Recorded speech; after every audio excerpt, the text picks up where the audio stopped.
Rusiyanın Xarici İşlər Naziri Sergey Lavrovun Ermənistana baş tutmuş səfərinin detalları ilə bağlı erməni mətbuatında müxtəlif fikirlər səsləndirilir. Səsləndirilən iddialardan biri budur ki, Moskva rəsmi Bakının Avrasiya İttifaqına üzv olması müqabilində bir neçə rayonu Azərbaycana qaytarmaq istəyir.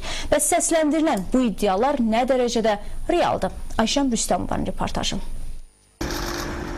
Rusiyanın Xarici İşlər Naziri Sergey Lavrovun İrəvana gözlənilməz səfəri Dağlıq Qarabağ münaqişəsinin həlli ilə bağlı bir sıra iddiaların yayılmasına səbəb olub. Ermənistanın tanınmış analitik portalı Vragir iddia edir ki, Lavrov Ermənistana Qarabağ münaqişəsinin həlli üçün gəlib və İrəvanın qarşısında Azərbaycanın xeyrinə tələblər qoyub.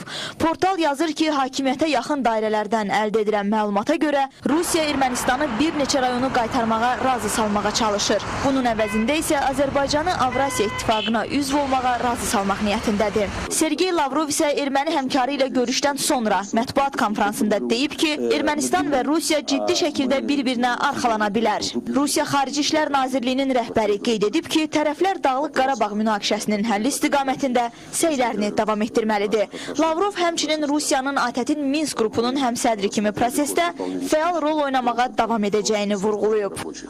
Politolog Rasim Musabeyev hesab edir ki, Lavrovun səfərində əsas məqsəd Rusiyanın Ermənistandakı dayaqlarını daha da gücləndirməkdir. Rusiya anlayır ki, torpaqların işğalından, yəni belə olduğu kimi qaldığı halda müharibə qaçılmazdır və onda Rusiya özü çətin seçim qarşısında olur.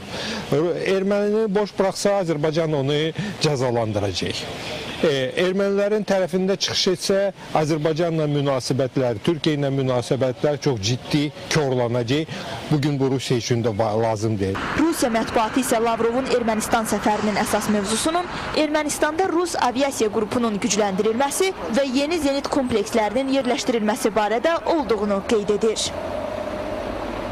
Azərbaycanın Xarici İşlər Nazirliyi də Sergey Lavrovun Ermənistana səfərinə münasibət bildirib. Nazirliyin mətbuat xidmətinin rəhbəri Hikmət Hacıyev deyib ki, çox təəssüf ki, Ermənistanın dəstəyi ilə ATƏT-in Minsk qrupunun həmsədrlərinin sülh prosesini inhisara almaq və mövcud status quo-nu olduğu kimi saxlamağa cəhd göstərmələri barəsində hələ də güclü qənaət var.